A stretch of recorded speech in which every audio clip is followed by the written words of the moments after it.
Hello everyone, আজকে আপনাদেরকে পনির staff গাট্টা recipe বানিয়ে দেখাচ্ছি। তো এটা বানানোর জন্য আমি এখানে নিয়েছি বেসনের মধ্যে একটু লঙ্কার গুঁড়ো, হলুদের গুঁড়ো, জিরে গুঁড়ো, লবণ আর একটু চিনি দিয়েছি। আর এখানে পনির নিয়েছি আর টক দই, একটু ক্রিম আছে, আর টমেটো, কাঁচা লঙ্কা আর কস্তুরি মেথি। এখন আমি বেসনটাকে ভালো করে মেখে ডো তৈরি করে এটার ভেতরে আমি পনিরের পুরটা দিয়ে দেব। পনিরের পুরটা ভেতরে দিয়ে একটু কড়াতে আমি জল বসিয়ে দিয়েছি। জলটার মধ্যে একটু লবণ আর একটু তেল দিয়েছি। তা এগুলো বানিয়ে নিয়ে আমি জলটা ফুটে গেলে জলের মধ্যে দিয়ে ভালো করে ফুটিয়ে নেব। যতক্ষণ ফোটাবো, যতক্ষণ না ভালো করে সেদ্ধ হয়ে ওপরে উঠে আসছে, ততক্ষণ আমি এটা একটু ভালো করে সেদ্ধ করব। সেদ্ধ করার পর আমি কিছুক্ষণের জন্য ঠান্ডা করতে রেখে দেব।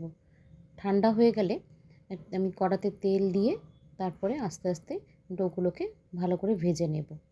ভেজে নিয়ে তারপরে আমি যে টমেটো আর কাঁচা লঙ্কাটা পেস্ট করে রেখেছি একদিকে, আর এই যে সেদ্ধ করা জলটা এটা আমি ফেলে দেব না, এটা আমি সবজিটার মধ্যে দিয়ে দেব। তো এটা ভালো লাগে খেতে। এখানে আমি টমেটো কাঁচা লঙ্কাটা পেস্ট করে নিয়েছি, আর এখানে বাটিতে ঘি আছে। তো এখন আমি এটা ভেজে তারপরে যেটা তেল থাকবে তার মধ্যে আমি ঘিটা দিয়ে দেব।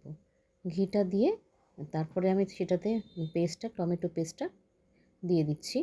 দিয়ে দেওয়ার পরে সব মশলাগুলো দিয়ে দেবো এক এক করে। হলুদ, লবণ, লঙ্কার গুঁড়ো, জিরের গুঁড়ো সব একসঙ্গে দিয়ে ভালো করে কষিয়ে তারপরে আমি উপর থেকে দইটা দিয়ে দেব। দইটা দেওয়া হলে একটু গরম জল করে আমি মশলাটার মধ্যে দিয়ে দিচ্ছি। দিয়ে তারপরে আস্তে আস্তে ডোগুলোকে দিয়ে ভালো করে নেড়ে আমি গরম জলটার সাথে কিছুক্ষণ সময় ফুটিয়ে তারপরে কস্তুরি মেথি দিয়ে নামিয়ে নেব।